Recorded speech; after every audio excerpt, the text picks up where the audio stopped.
Hey everyone, and welcome back to my channel, Chat South Africa with Pemi T.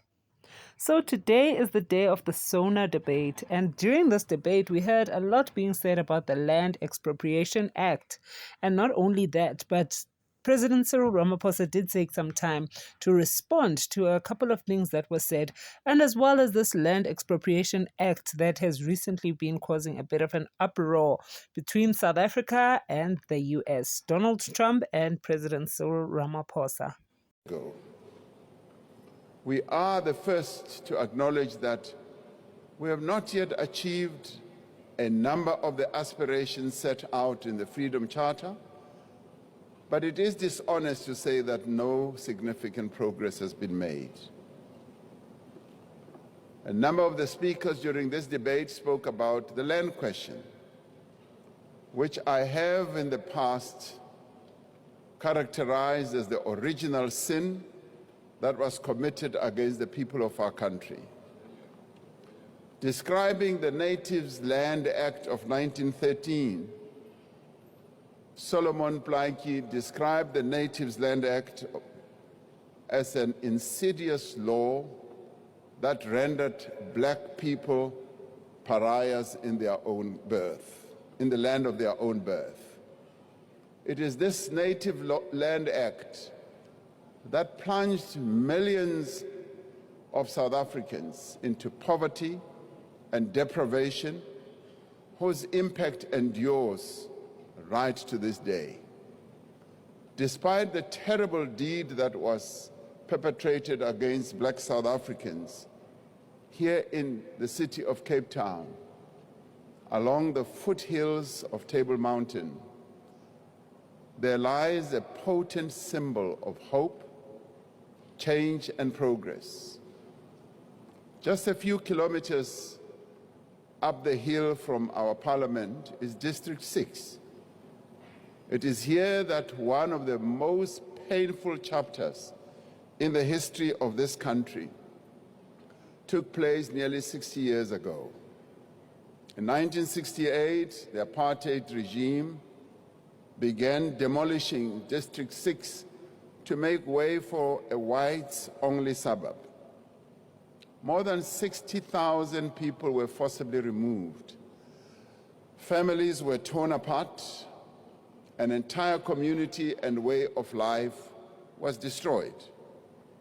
Over the course of 2 decades, the apartheid government forcibly removed more than 3.5 million people in District 6, Sophiatown, Marabastad, Katomena, Kroonstad, Nelspruit, and many other places across the country.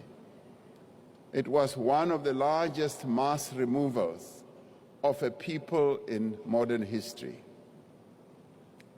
There are some in this house today who have memories of their families being forcibly removed from their land. There are millions more across the country who still experience the after effects of this monstrous crime. The people of this country know the pain of forced removal. That is why we will never allow forced removals again in this country. And that is why we have a constitution that prohibits the arbitrary deprivation of property. That is why we have a constitution that requires just and equitable compensation to be paid in the event of expropriation for a public purpose in the public interest where applicable. Our experience of forced removals also explains the constitutional requirement that the state must take reasonable measures within its available resources to foster conditions in which it will enable citizens to gain access to land and to do so on an equitable basis. Today, District 6 rings with the sounds of families who have been returned and who are returning to the land that was taken from them. Yet, like the transformation of our society, the process of restitution is not complete. It is an ongoing process.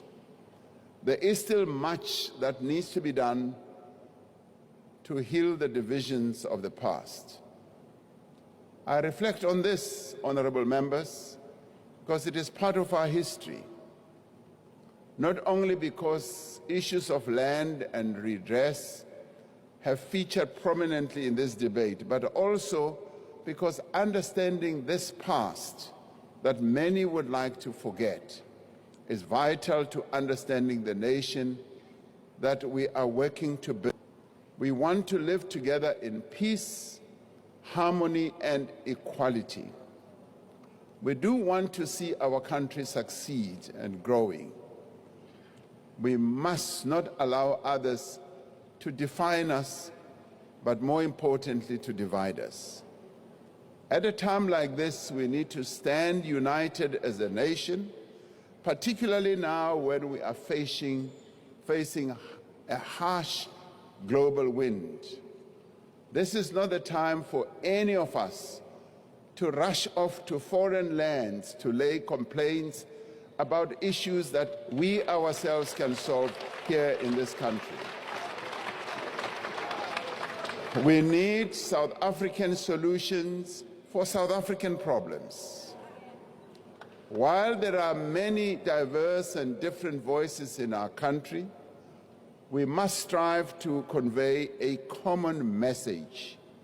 We must say to our people and to the world that we are committed to work together to build a society in which all South Africans are free and equal, to build a nation that works for all. And together we should be better at being weavers. We should be better at being builders, to build a nation working along each other.